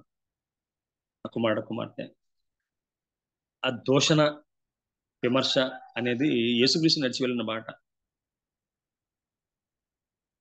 గద్దర్ పిల్లలు ఆక్స్ఫర్డ్ అనే కాన్వెంట్ లో చదువుతుంటే మీడియా ఆక్స్ఫర్డ్ యూనివర్సిటీలో చదువుతున్నారని చెప్పి ప్రచారం చేశారట. గద్దర్ వచ్చి వాళ్ళ తల్లి దగ్గర బాధపడుతూ ఉంటే విప్లవ గీతాలు పాడుతుంటాడు ఆయన. నాయన నింద లేకుండా బొంది దిగదరా అన్నదంట. నింద నిజమైతే సరి చేసుకో, నిందబద్ధం అయితే నవ్వి సూరిపో అంటారు. సో మన వ్యక్తిగత జీవితంలో నిందలు వస్తున్నాయని, విమర్శలు వస్తున్నాయని చేసే మంచి పని ఆపేద్దామా? నాగడ్డ మీద చెయ్యి పెట్టి వెనుక తట్టు చూచివాడు దేవుని రాజ్యానికి వారసుడు కాడని వాక్యం చదివిస్తూ ఉంది. యేసయ్య తన 3.5 సంవత్సరాల సేవను ఆపలేదమ్మా. అప్పటికి యేసు అంతయు సమాప్తమైనదని ఎరిగి తండ్రి చేతికి ఆత్మను అప్పగించేటట్టమ్మా. టోల్స్టాయ్ అంటే సంపూర్ణమైంది అంటాడు ఆయన. మన వ్యక్తిగత జీవితాల్లో దేవుడు మనకు అప్పగించమని పని, మనకు వచ్చిన ఉద్యోగంలో చేసే పని వ్యక్తులను బట్టి ఆపేస్తామా? మా ప్రిన్సిపల్ గారు, కొత్త ప్రిన్సిపల్ వచ్చినప్పుడు పిలిపించాడు ఆయన. అడిగాడు ఆయన, సార్ మీ టీచింగ్ అది ఎలా ఉంది, ప్రిన్సిపల్స్ మారారు కదా అని చెప్పాను. సార్ నా ఉద్యోగం నేను ఏం చేయాలో నాకు తెలుసు, నేను ఏ బోధించాలో నాకు తెలుసు. ఒకప్పుడు నేను 9 to 9 పని చేశాను. నేను ఒక 20,000 పని చేశాను, ఇప్పుడు 60 పైన వస్తుంది నాకు. సో 9 నుంచి 4 గంటల వరకు తగ్గినప్పుడు ఉద్యోగం విధంగా చేయాలో, జీతానికి 3 జీతం వస్తే ఏ విధంగా పనిచేయాలో తెలుసండి నాకు. ప్రిన్సిపల్తో వాటితో సంబంధం లేదు నాకు అది. ఎందుకంటే నేను తీసుకున్న డబ్బులు అరగాలి, నాకు తీసుకున్న డబ్బుకి న్యాయం చేయాలి నేను. సో ప్రిన్సిపల్స్ మారినా ఏం చేసినా నా జాబ్ డిస్క్రిప్షన్ ఏంటో నాకు తెలుసు, నేనేం చేయాలో నాకు తెలుసు. So changing his principles is not a matter for me. రాజు అయిన నెబుకద్నెజర్ కాలంలో, ఆషరోస్ కాలంలో, బెల్షారస్ కాలంలో, పారసికుడైన కోరిష్ కాలం పరిపాలనలో రాజులు మారిపోతూ ఉన్నారు. దానియేలు మాత్రం అదే నమ్మకత్వం, అదే విశ్వాసము, అదే భక్తి. రాజుల కోసం పని చేయలేదు ఆయన. రాజులను దేవుని దృష్టిలో పెట్టుకొని పనిచేశాడు ఆయన. మన వ్యక్తిగత జీవితాల్లో వ్యక్తులతో మన సంబంధం లేదు, వ్యవస్థలతో సంబంధం లేదు, మనుషులతో సంబంధం లేదు. ఆ ఇతరుల నీతి, ఇతరుల పద్ధతి మన జీవితాన్ని కానీ ప్రభావితం చేసినట్లయితే ఎప్పటికీ దేవుని పట్ల కాలేం మనం. మన వ్యక్తిగత జీవితాల్లో పరలోకమందున్న మీ తండ్రి కుమారులగినట్లు మనం హింసించే వారిని, శత్రువుల్ని ప్రేమించండి, హింసించే వరకు ప్రార్థన చేయండి అంటాడు ఆయన. కష్టంతో కూడిన పనే. ఎప్పుడైతే నువ్వు అలవాటు చేసుకుంటావో ఓ దినాన దాని మీద సంపూర్ణ జయం కలుగుద్ది. అట్లీస్ట్ ప్రారంభించగలిగితే దేవుడు అంటాడు, నమ్ముటి నీ వలన అయితే నమ్మువానికి సమస్తము సాధ్యమే అంటాడు. ఆయన అంటాడు, మూగదయ్యం పట్టిన పిల్లడి తండ్రి అంటాడు, ప్రభువా అపనమ్మకం కలుగున్నట్లు సహాయం చేయవా? ఒకవేళ ఈ దినాన మనం అయ్యా శత్రువుని క్షమించలేకపోతున్నాం, అన్నదమ్మును క్షమించలేకపోతున్నాం, కడుపును మాతో పుట్టిన వారిని క్షమించలేకపోతున్నాం, తోటి విశ్వాసం క్షమించలేకపోతున్నాం అంటే అడుగు ఒకసారి. అయ్యా నువ్వు క్షమించావు కదయ్యా, ఆ క్షమాపణ గుణాన్ని మాకు దయచేయవా ప్రభువా? ఒక మాట చెప్పి ముగిస్తాను. మదర్ తెరీసా ఒక దినాన ఒక ఆయన కబురు పెట్టాడు, ఒక బ్రాహ్మణ ఆయన పెడితే వెళ్ళింది. ఆమె వెళ్తే అనేక మాటలు మాట్లాడి ముఖం మీద ఉమ్మేస్తే దోసులతో పట్టిందంట ఆ ఉమ్మని. ఆమె అంది, అయ్యా నా కోసం ఇది బహుమతికి ఇచ్చావు నీ ఉమ్మని, ఆకలితో అనేక మంది పిల్లలు ఉన్నారు, అనారోగ్యం చాలా మంది పిల్లలు, వారికి ఏమి ఇవ్వ అన్నప్పుడు వాడి గుండె కరిగిపోయింది. అదేవిధంగా ఒక యవనస్తుడు బానిసత్వం అనేది చట్టబద్ధంగా ఉన్నప్పుడు ఒక యజమానుడు కొనుక్కొని ఆయన్ని నానా హింసలు పెట్టాడట. కొంతకాలానికి ఆయన విడుదల పొంది ఒక ఉన్నతమైన స్థాయికి వెళ్ళిన తర్వాత ఆయన బానిసలు కొనడానికి తన పనివాడితో పాటు వెళ్ళాడు. అక్కడ ఒక ముసలాయన ఎవ్వరు కొనలేదట. శరీరం పాడైపోయింది, ఒళ్ళు వంగిపోయింది. ఎవరో కొనపోతే ఈయన కొన్నాడు. ఆయన సంతోషం. పనివారు అడిగారట, అదేంటయ్యా ఎందుకు కొరగాని పనివాడిని మీరు కొన్నారంటే చెప్పాడట, ఒకప్పుడు నన్ను ఎవరొస్తున్నప్పుడు కొని నానా హింసలు పెట్టినవాడు ఆయనే, అని క్షమిస్తున్నాను, ఆయన్ని కొని విడుదల చేసి ఆయనకు కావాల్సిన వస్తువులు మీరు ఏర్పాటు చేయండి. అదేవిధంగా నెల్సన్ మండేలా జైల్లో ఉన్నప్పుడు ఆహారంలో అధికారి గిన్నెలు పోసేవాడట. ఆ తర్వాత నెల్సన్ మండేలా 27 సంవత్సరాలు జైల్లో పూర్తి చేసుకొని దేశానికి ప్రధానమంత్రి అయిన తర్వాత హోటల్లో ఆయన చూసినప్పుడు వణికిపోయాడు. చాలా మంది అడిగారు, ఎందుకు వాడు వాళ్ళు వణిపోతాడంటే, ఒకప్పుడు వాడు జైలర్గా ఉన్నాడు, నేను ఖైదీగా ఉన్నప్పుడు వాడు నేను తింటున్న ఆహారంలో యూరిన్ పోసాడు, బట్ ఆయన వాడిలాగా ప్రవర్తించే ఉద్దేశం లేదన్నమాట. మనం నమ్ముకున్న దేవుడు అనేక మంది ఇతరులు, అనేక మంది భర్తను కోల్పోయిన తల్లులు శత్రువులు క్షమిస్తూ ఉంటే, రక్త సంబంధికుల్ని, మన తోటి విశ్వాసుల్ని, మనతో కలిసి ఉద్యోగం చేస్తున్న వారిని, కమ్యూనిటీలో ఉన్నవారిని క్షమించలేమా? ఒకసారి జ్ఞాపకం చేసుకుందాం. పరలోకమందున్న మీ తండ్రి కుమారులగినట్లు శత్రువులను ప్రేమించుడి, హింసించే వారి కోసం ప్రార్థన చేయండి. కనీసం ప్రారంభిద్దామా? ప్రయత్నం చేద్దామా? అట్టి కోవుడు మన దేవుడు మన దయచేయను కాక ప్రార్థన చేసుకుందామా? ప్రార్థన చేసుకుందాం. అపరాధిని యేసయ్యా కృప చూపి బ్రోవుమయ్యా. ప్రభు అపరాధులం ప్రభు, మా పుట్టుకలో పాపం ఉంది, మా తలంపుల్లో, ఆలోచనలో, చేతల్లో ప్రభు పాపం ఉంది. ప్రభువా నువ్వు దోషము కనిపెట్టి చూచి నెలని సన్నిధిలో ఎవరినగలం ప్రభా, కానీ సన్నిధిలో క్షమాపణ దొరికిందయ్యా. ఆ క్షమాపణ ప్రభా, మా జీవితంలో క్షమించబడ్డాను, మేము యోగ్యులమే. మా పట్ల ఎవరైతే చేశారో వారు అయోగ్యులుగా భావించే ప్రభా ఉద్దేశంలో మేము ఉన్నాం తండ్రి. సహాయం చేయండి అయ్యా, క్షమించగలిగే కృప ప్రభా. మా శత్రువుని క్షమించడం అంటే మమ్మల్ని క్షమించుకోవడమే ప్రభా. మా స్థానంలో ఉండి మమ్మల్ని తప్పించావు కదా ప్రభా, రక్షించావు కదా ప్రభా, నీకు వందనాలు తండ్రి. శిక్షకు పాత్రుడనయ్యా, రక్షణ తెచ్చితివయ్యా ప్రభా. లోకం తండ్రి మా ప్రవర్తన నియంత్రించకుండా ప్రభా, నీ గుణ లక్షణాలు, నీ ప్రవర్తన, నీ వాక్యం ప్రభా మమ్మల్ని నియంత్రించగల కృప మాకు దయచేయమని ప్రార్థన చేస్తున్నాం ప్రభా.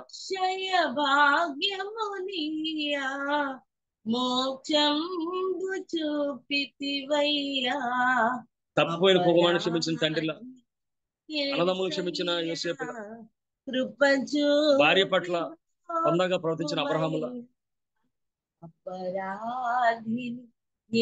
ప్రభా సుంకర్లో మా పాపాలు నిజాయితీగా ఒప్పుకోవాలి భాగ్యం మాకు దయచేయండి ప్రభా. పరిశుద్ధుడు ఎంత అంటే నీ బంగారు పాదాలు పొందడం ప్రభా. నీ గుణ లక్షణాలలో ప్రభా విశిష్టమైనది, శ్రేష్టమైనది అయ్యా. కలువరి శిలువలో ప్రభా పంచగాయాలతో రక్తం కారుతూ ఉంటే ప్రభా, గాయం చేసిన వారిని కూడా క్షమించగలిగిన ప్రభా, నీ ఉన్నతమైన ప్రభా తండ్రి ప్రభా గుణ లక్షణాన్ని బట్టి వందనాలు చెల్లిస్తున్నాను తండ్రి. అయ్యా కంటికి కన్ను పంటికి పన్ను అన్న ప్రభా లోకంలో మేము ఉన్నాం ప్రభా. అదేవిధంగా ఇతరుల ప్రభా చరిత్ర కానీ చూసినట్లయితే ప్రభా అయ్యా తండ్రి, చంపడానికి అవతారాలు ఎత్తిన దేవుల చరిత్రతో ప్రభా ప్రపంచం నిండిపోయింది అయ్యా. కానీ ప్రభా నిన్ను హింసించిన వారిని, దూషించిన వారిని ప్రభా క్షమించడానికి పుట్టిన ఏకైక వ్యక్తి కదా ప్రభా నువ్వు. అయ్యా ప్రభా తండ్రి, కొత్త నిబంధన తండ్రి, నేను చంపిన శత్రువుల కోసం రాసిన ప్రేమ లేక కదయ్యా. అయ్యా ప్రభా తండ్రి, కొత్త నిబంధన ప్రభా తన కుమారుని, ఏకైక కుమారుని చంపిన శత్రువులు ప్రభా తండ్రి రాసిన క్షమాపణ లేక కదా ప్రభా. ప్రార్థన చేస్తున్నాను తండ్రి.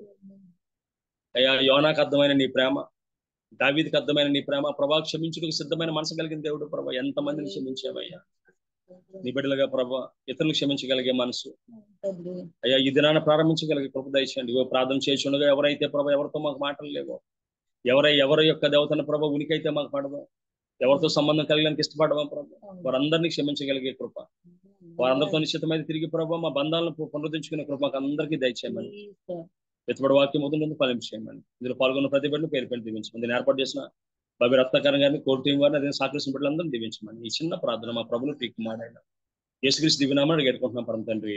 ఆమేన్. ఆమేన్. అందరికీ వందనాలు. ఆమేన్. Thank you brother.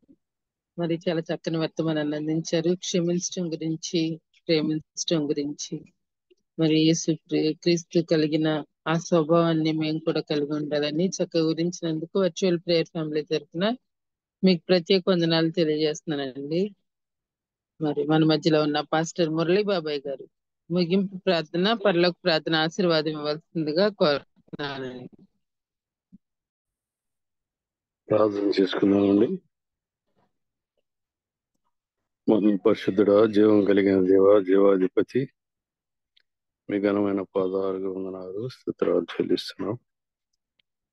ఉదయ కాల వేళలో చిన్న మందగా మీ పాదాలు చెందగా రావటానికి మీకు ఇచ్చినటువంటి శ్రేష్టమైన సమయాన్ని బట్టి మీకే వందనాలు, స్తుతులు చెల్లిస్తున్నాం.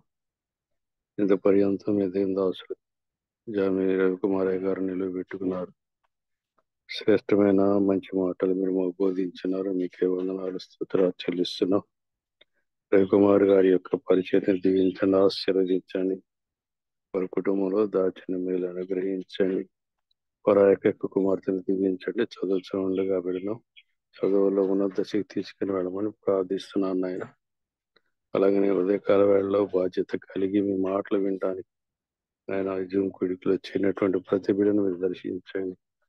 వారి కుటుంబాల్లో ఎలాంటి ఆసక్తులు ఉన్నాయో మాకైతే తెలియదు, కానీ సమస్తాన్ని ఎరిగిన దేవ అందరినీ మీ చేతులకు అప్పగిస్తూ ఉండగా అందరినీ తండ్రి మీరు కాచి కాపాడండి. అలాగే ఈ జూమ్ కుడికిని ఏర్పాటు చేసి మమ్మల్ని ఉదయకాల వేళల్లో మీ పాదాలు చెంతకు రావడానికి మీరు వాడుకుంటున్నటువంటి సాధనంగా వాడుకుంటున్నటువంటి బావిని బట్టి, బావికి సహకరిస్తున్నటువంటి జాన్సమ్మను బట్టి, ప్రసిద్ధమ్మను బట్టి, అలాగే తేజాన్ని బట్టి, జాన్సన్ బట్టి, స్వరూపుని బట్టి, కోరకంటి వారు అందరిని బట్టి కూడా మీ పాసదికి వస్తున్నాం ఆయన. ఈ జూమ్ కుడికే జీవిత పర్యంతం కొనసాగడానికి సహాయం చేయండి. ఇది ఆగిపోకూడదండి. మా జీవిత కాలం అంతా కూడా ఈ జూమ్ కుడికిలో ఉదయకాల వేళ మీ పాదాలు చెంతకు రావడానికి ఉపయోగపడుతూ ఉంది కనుక తండ్రి ఈ జూమ్ కుడికను ఆగకుండా నిత్యం జరగటానికి సహాయం దయచేయమని ప్రార్థిస్తున్నాం. తిరిగి మేమందరం మా పనిపాట్లలోకి వెళ్తూ ఉండగా మీరు తోడుగా ఉండండి. నేటి దినదేవంతో నింపమని మా పరిశీలిలో తన ప్రాణాన్ని బలిగిపెట్టిన మా ప్రభువును, మీ ప్రియకుమారుడును, లోకరక్షకుడును యేసుక్రీస్తు వారి అతి శ్రేష్ట ఉన్నతమైన నామాన్ని అడిగి వేడుకొని ప్రార్థిస్తున్నాను తండ్రి. ఆమేన్. పరలోకముందున్న మా తండ్రి, నీ నామం పరిశుద్ధపరచబడును గాక, నీ రాజ్యం వచ్చును గాక, నీ చిత్తం పరలోకమందు నెరవేర్చున్నట్లు భూమి యందును మాకు కావలసిన ఆహారం మాకు దయచేయండి. మరలా అపరాధము చేసిన వారిని క్షమించినట్లు మా అపరాధములను క్షమించము, మా శోధన తప్పించము. ఎందుకంటే రాజ్యం, శక్తి, మహిమ నిరంతరము నీ వెంటనే. తండ్రి. ఆమేన్, ఆమేన్, ఆమేన్. అందరికీ వందనాలండి.